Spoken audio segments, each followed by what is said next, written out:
So if we weren't under COVID, this weekend, by resolution of the village board, would be Tivoli's annual Eleanor Roosevelt Human Rights Weekend.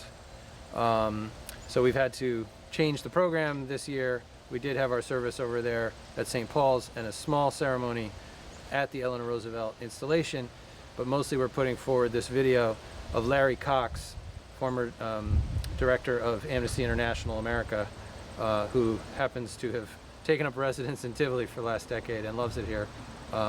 So his talk will be our offering as our annual Eleanor Roosevelt Human Rights Weekend in Tivoli. Hello, I'm Village of Tivoli Mayor Joel Griffith, and we're here on Woods Road in Tivoli in front of our Eleanor Roosevelt Small Places installation. It's October 11th, 2020, which is actually Eleanor Roosevelt's 136th birthday.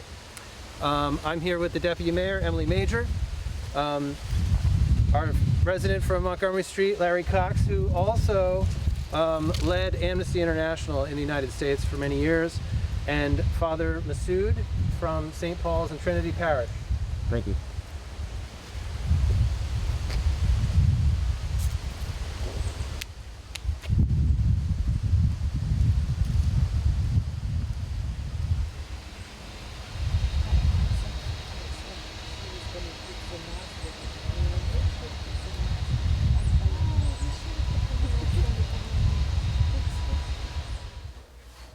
So good morning.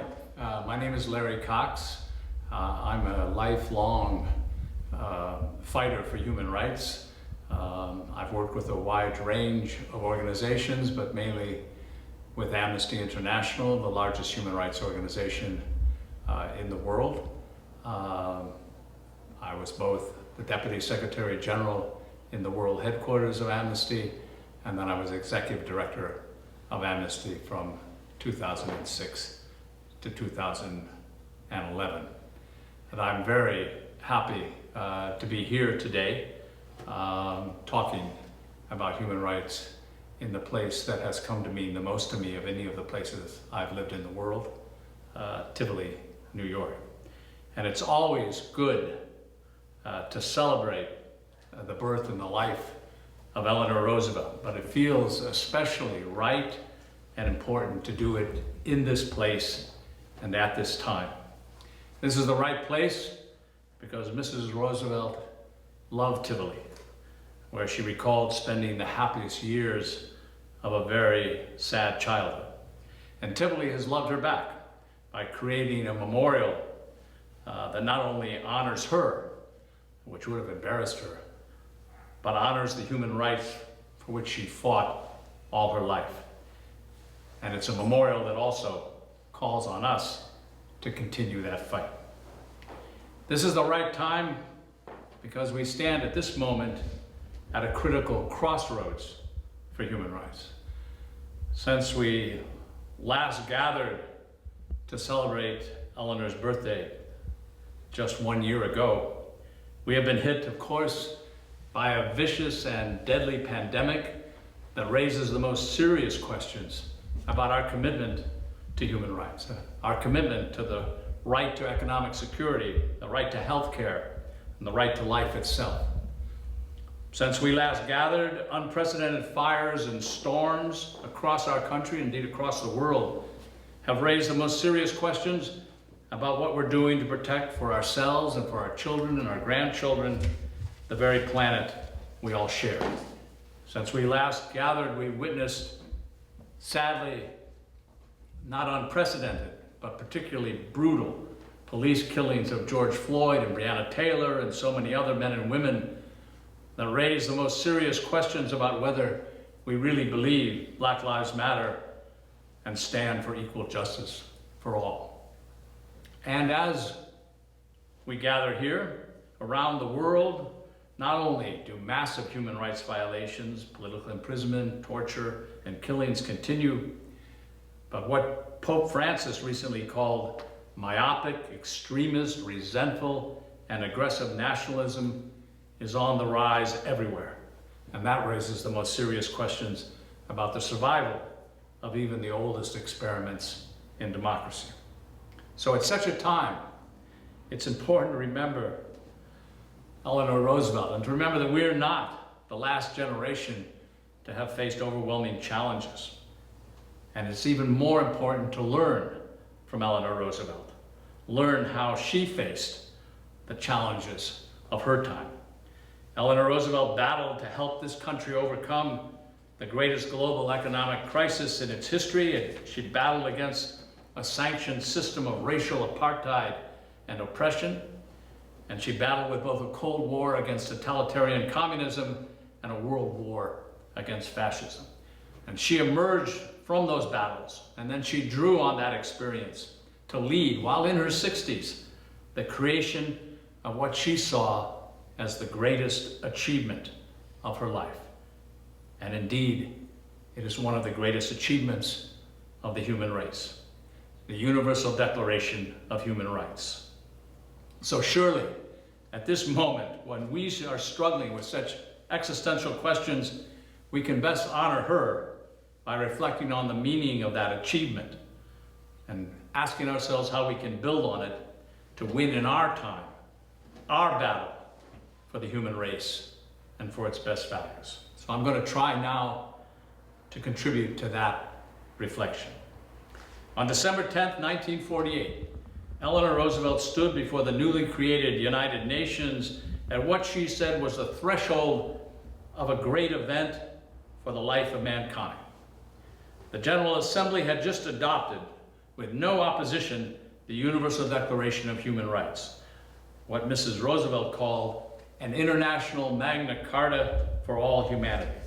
Now, why was this such a great event in the life of mankind? Well, for the first time in human history, a Declaration of Rights was issued by representatives who were speaking not for a single people or a nation or even a region, but in the name of the entire world. The Declaration, well, it was deliberately called international.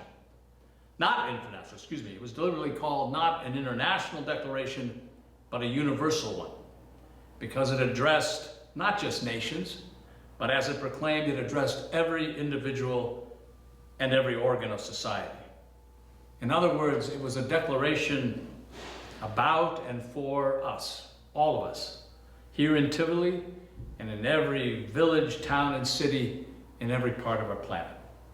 It was a declaration not of governments, but of all human beings, who had stated in the first sentence of the very first article, are born free and equal in dignity and rights.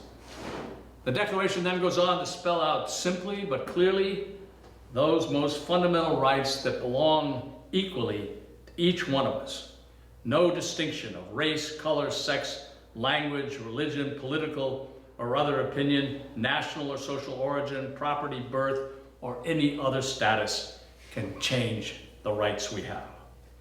Eleanor Roosevelt, assisted by P.C. Chang of China and Charles Malik of Lebanon, was the first chairperson of the very first Human Rights Commission, charged with articulating this Global Bill of Rights. There were some 18 members of the commission, 16 men, and only 2 women, one of whom, Hansa Mehta of India, succeeded in changing the term all men in that first sentence I just read to all human beings. Large countries were of course represented, like the Soviet Union, France, and the United Kingdom, but also smaller ones like Chile, Egypt, the Philippines, and Uruguay. For more than 2 years, and through some 3,000 hours of hearings, using all the stamina she must have developed walking up and down Woods Road to Tivoli, Mrs. Roosevelt used all of her skills to hold together this unruly group as they debated and fought over how to articulate these rights. And there were fights galore, especially, of course, between the USSR and the USSA.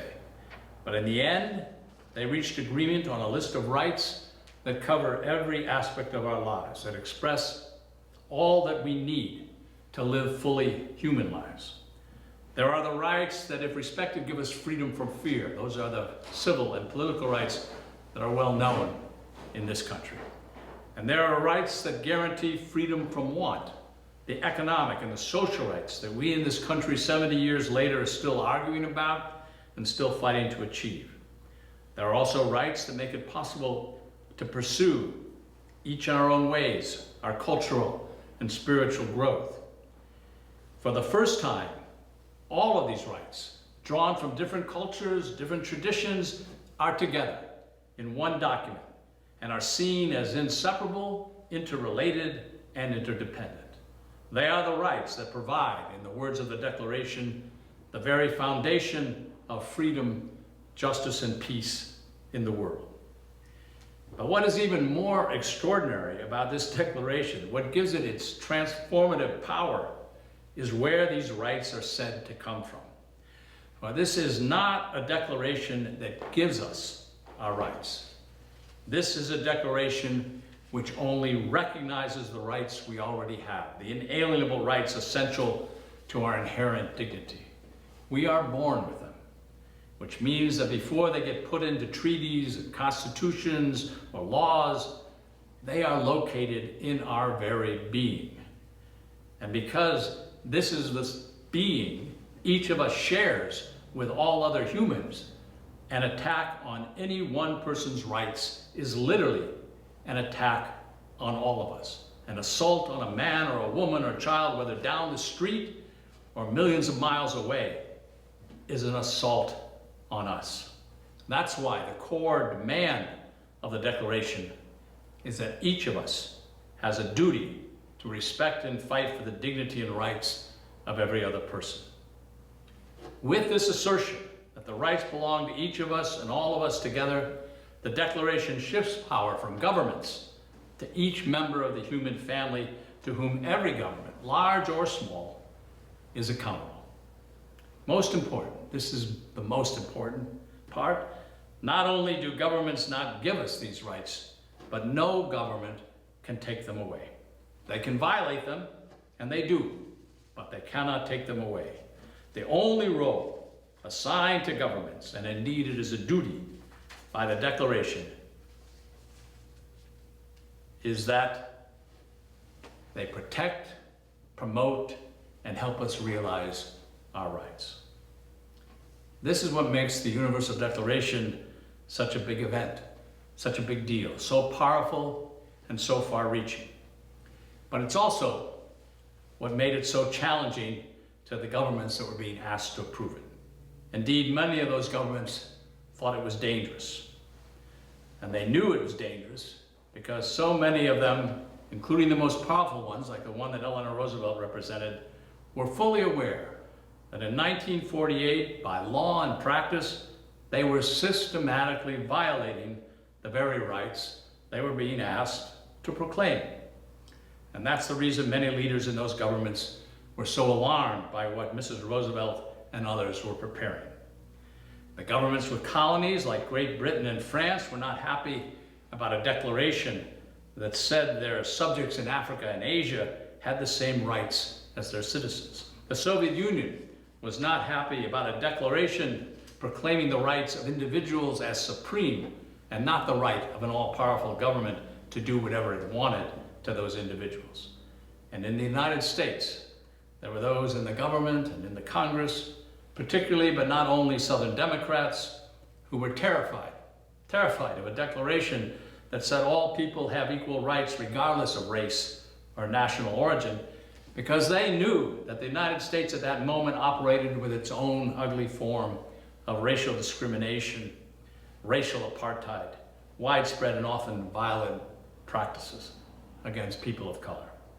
In 1948, governments wanted to use all these different violations of rights to attack each other, especially as the global Cold War got underway and grew stronger. Now that's what Eleanor Roosevelt and the others on the Human Rights Commission were battling as they sought to bring forth an affirmation of what unites and empowers all human beings. So how in this atmosphere of growing fear and hostility did a universal declaration of the human rights that no government was fully respecting ever enter our world? Some commentators look at it and have said that its adoption had to be a sort of small miracle. If so, there's no doubt that a large part of that miracle was named Eleanor. And that's not just because of what she did, but because she embodied three key factors that pushed governments to approve a document that would later be used to challenge them for violating it. The first of these was memory, the raw and painful memory of the horrors the entire world had just experienced, of a deep economic depression and widespread economic misery that helped prepare the way for what the Declaration calls barbarous acts which have outraged the conscience of mankind. A world war that led to the unleashing of atomic annihilation, massive numbers of refugees fleeing for their lives, and a Holocaust, the horrors of which can never be adequately captured in words. The second factor was the people who had lived through and witnessed those horrors and had organized themselves into faith and non-governmental organizations and movements that were determined not to let them be forgotten, to learn from what had happened, and to force steps to make sure that they would never happen again. And the third factor was compromise. Compromises in the nature of the Declaration, the way it was presented, that were designed to make the document seem less threatening to governments and officials who did not want to ever see it implemented. And Eleanor Roosevelt was central to all three of those key factors in making the Universal Declaration a reality. She and her husband had for many years been leaders in the work to reduce the economic insecurity and the hardship caused by the Great Depression through government programs. And then they were leaders in the fight to defeat the forces of fascism that threatened freedom everywhere. Eleanor Roosevelt was the symbol of those fights and of the hope that came out of all of the pain that said we can have a different and a better world. And that made her the unanimous choice to lead the effort to draft the foundation for creating that world. And whenever the effort faltered, she and others on the commission would remind everyone of where the world had gone when it denied rights, what had happened when governments thought they could do whatever they wanted, the horrors that that had led to. Secondly, shaped by and learning from the suffering of her own childhood, Eleanor Roosevelt, all her life, had reached out to work with those who suffered from economic hardship, from racial oppression, from gender and religious discrimination. She formed not just alliances, but friendships. She listened and she learned from, and she joined with people like the Black Fighters for Justice, Pauli Murray, Walter White, Mary McLeod Bethune, as they became leaders in the fight to force the United Nations, the new United Nations, to include human rights in its charter. Given the indifference and even the opposition of the great powers, without the persistent, hard lobbying work of more than 40 organizations, Jewish, Catholic, and Protestant faith groups, and groups like the NAACP, on whose board Mrs. Roosevelt served, as well as pressure from smaller countries like Chile and Uruguay, it's unlikely there would have ever been a Human Rights Commission for Eleanor Roosevelt to lead. And then these same people's organizations kept pushing for the Declaration to be approved and pushing for it to be implemented. But by 1948, with the memory of the last war receding and the Cold War intensifying, it was far from clear that any of this would be enough to obtain approval of the Declaration by governments that were increasingly unhappy with what it would commit them to do. Now, Eleanor Roosevelt knew well what it meant to be a representative of a government and carry out its wishes even when you disagreed with some of those wishes. And she was also a pragmatist, determined to get something approved that could be used for future battles. And so, in the hope of ensuring its approval, Mrs. Roosevelt began to work for compromises that would make the Declaration seem less worrisome to governments that were busy violating the rights it was going to proclaim. She made and she won the argument that the first UN statement on rights should not be a treaty that would be legally binding on governments, but only, in her words, a declaration of basic principles of human rights and freedoms to serve as a common standard of achievement for all peoples of all nations. And she fought against efforts to give the Human Rights Commission greater powers to intervene to enforce the rights once they were proclaimed. And she broke with her own organization, the NAACP, when it sought to go to the commission to petition for an end to violations against African Americans in the United States. Violations that Mrs. Roosevelt herself had long protested.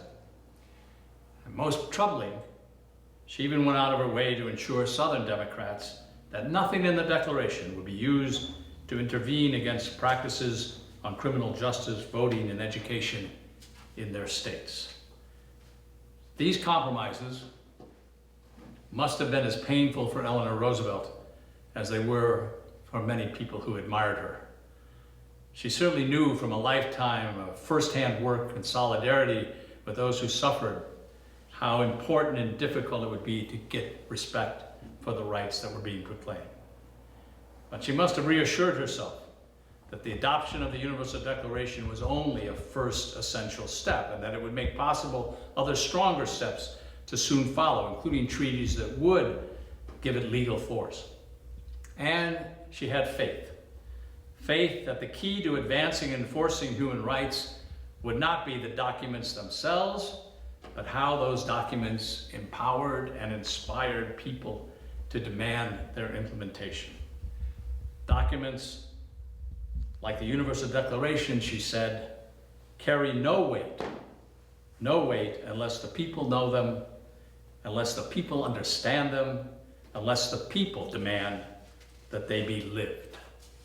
In other words, Eleanor Roosevelt was counting on people like us to do what she could not, to carry on the fight and to demand that the Declaration she had done so much to help create would be lived.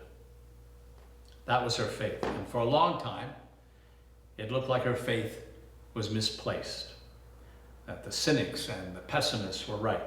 As soon as the Declaration was passed and approved, governments began to ignore it, to treat it as a collection of noble platitudes that they could use at special ceremonies and no more. It would take nearly 30 years for the treaties meant to give the Declaration some legal force to go into effect. And by that time, one key government, our own, had already announced it would refuse to ratify any human rights treaties. Now, Mrs. Roosevelt fought against this, just as she kept advocating, as long as she lived, for human rights at home and abroad. But when she died in 1962, it looked like the promises of the Declaration she regarded as her greatest achievement would go unfulfilled. And then, a decade and a half later, something truly amazing began to happen. Out of the ashes of the struggles of the 1960s, led by people like Martin Luther King, who in the last year of his life called for a shift from civil rights to human rights, the Universal Declaration was rediscovered. It was rescued from oblivion by the very group in which Eleanor Roosevelt had placed her hopes, those whose rights the Declaration proclaimed. People, often called ordinary people, but in fact often the most extraordinary people.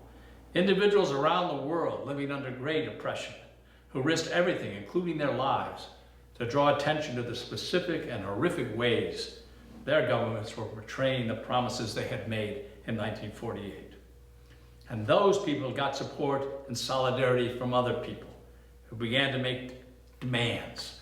People in towns and villages just like this one who began to take actions, small and large actions, began to form groups, educate and mobilize their neighbors to demand, just as Mrs. Roosevelt had urged, that governments live up to their noble words.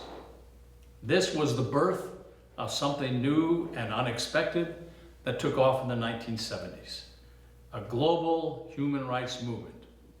It was never as massive as its participants hoped, but it was big enough and influential enough to breathe life into the words that governments had worked so hard to forget. It was persistent and determined enough to free and protect thousands of men and women around the world who had been jailed and tortured for their beliefs. It was powerful enough to even shake and often bring down the most tyrannical of regimes. And it was inspirational enough to transform the lives of so many people who had almost lost hope that real change was possible in this world. I know this because I was one of those people. Worn out and discouraged by the battles and the turmoils of the 60s, and seeing the promise of so many fights for justice and freedom being rolled back, not just by backlash and government resistance, but by our own mistakes, our own false ideologies. I, like so many, was beginning to abandon the dream of a better world. But then I discovered, as did so many others, the power of the Universal Declaration of Human Rights that Eleanor Roosevelt had championed. As she hoped, that declaration gave us standards that were not partisan. They were not Democratic or Republican, they were not left or right, but they were based on our deepest, widely shared ethical values. Values that could break through ideologies and lies. Standards that could be applied to all governments on both sides of the Cold War. And empowered by this, we discovered that there were ways, some very small, but very effective, for people from all walks of life and backgrounds to do something to help the courageous people of conscience, often in places far away, who were fighting for more just societies while facing imprisonment, torture, or death. And we saw, to our amazement, that work for the freedom of individuals helped unleash a broad and growing collective force of decency in country after country that would topple dictatorships from Chile to the Soviet Union. The hope inspired by the Universal Declaration went viral long before we had the technology or any idea of what it meant for things to go viral. In 1977, the words human rights appeared 5 times as often as in any previous year in the history of the New York Times. And that same year, a ramshackle organization, believe me, ramshackle, that I had the luck to work for, Amnesty International, won the Nobel Prize, the Nobel Peace Prize. And a US president that year declared that promoting human rights would be at the center of US foreign policy. And day after day after day, this movement proved that Eleanor Roosevelt was right, that ordinary people could individual by individual change the world. But however glorious these achievements, and they were glorious, the failures in terms of the goal of human rights for all remain painfully far greater. And as with all endeavors by human beings, there were mistakes and self-imposed limits. Despite dramatically rising economic inequality, this human rights movement focused almost exclusively on civil and political rights, and it ignored the economic and social rights necessary to give real freedom to billions of people living in poverty. And in the United States especially, the movement focused largely on the oppression of people far away and far less on those who were living close to home, creating new barriers that leaders like Martin Luther King had sought to break between the movement for civil rights and the movement for human rights. Still, as the Berlin Wall began to fall in 1989, there were growing efforts to challenge and overcome those limits. The human rights idea helped to spark or renew movements for oppressed minorities, for women, for gays, for immigrants, for people with disabilities, and it inspired and strengthened fights for healthcare, housing, the environment, jobs, and economic security.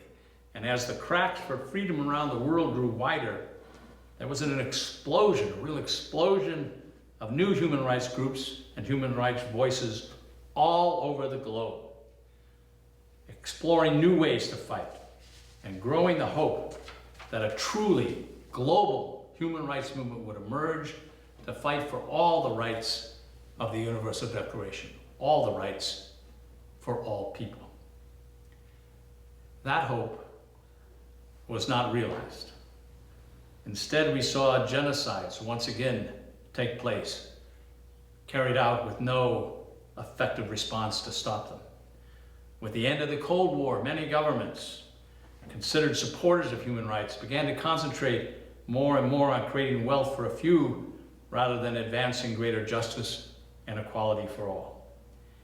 And then when terrorism raised its very ugly head and caused widespread fear, even torture began to be defended, and the very idea of human rights began to be questioned.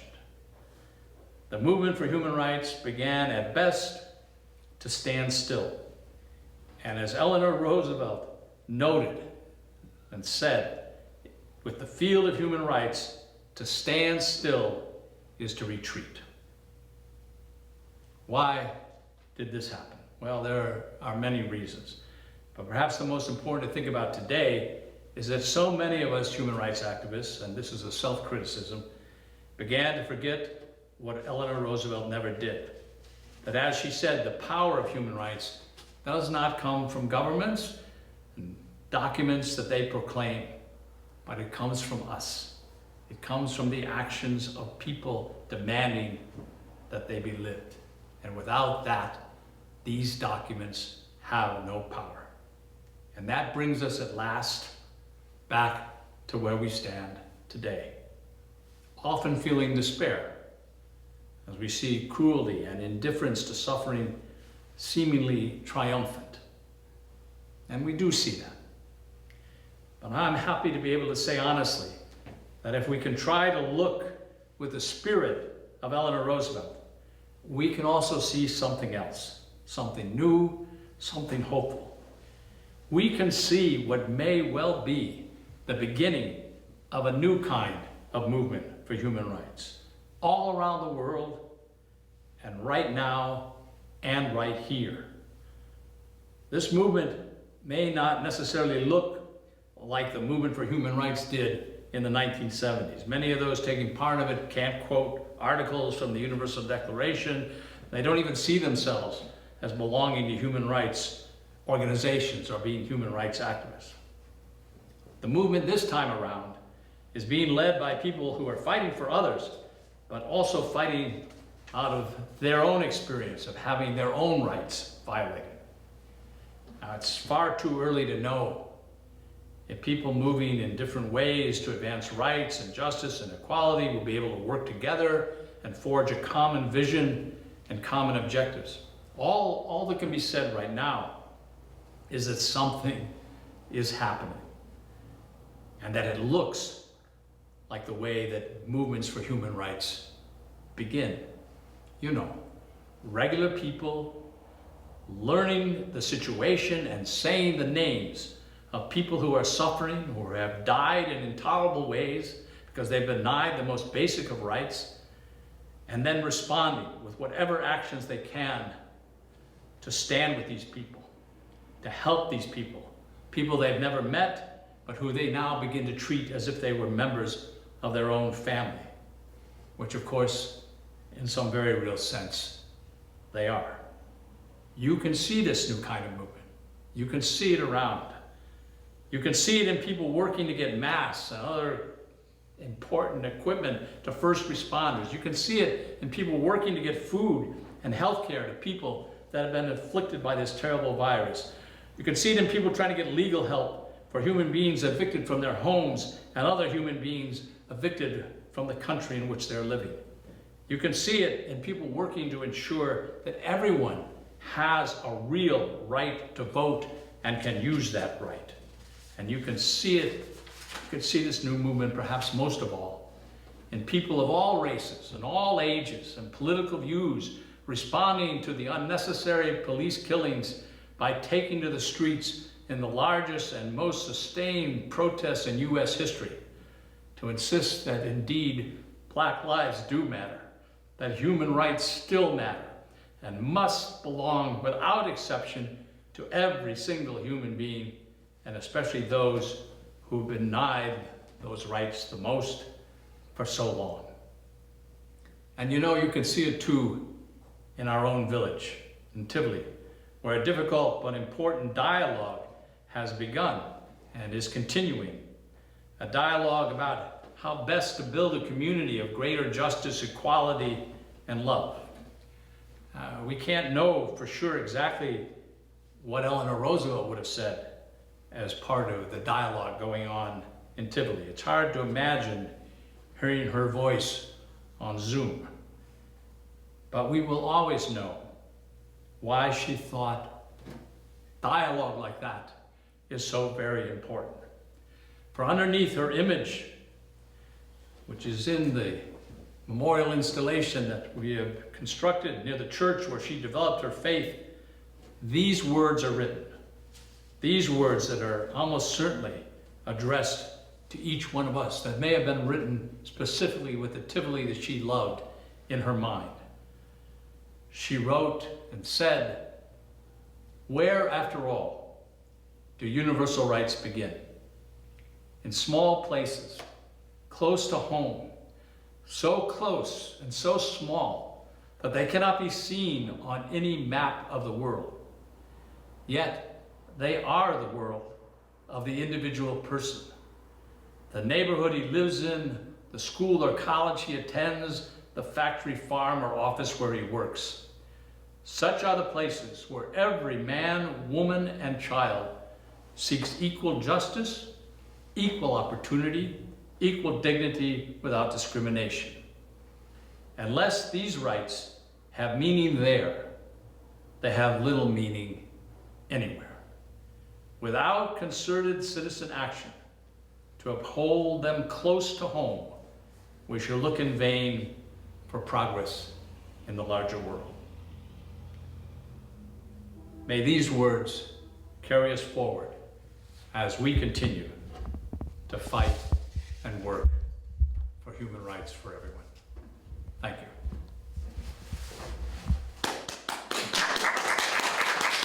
And the crowd goes crazy. All right.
We know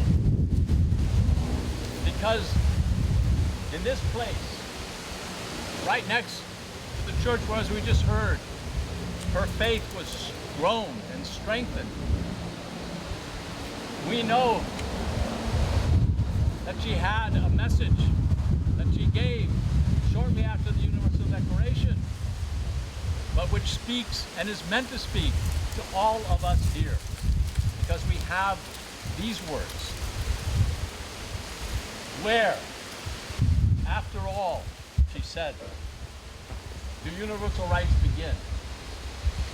In small places, close to home. Unless these rights have meaning there, they have little meaning anywhere. Without concerted citizen action to uphold them close to home, we shall look in vain for progress in the larger world." Close to home. May those words guide us as we go forward here in Tivoli. May they guide us as we continue the work of this remarkable woman for human rights for every human being on this planet. Thank you.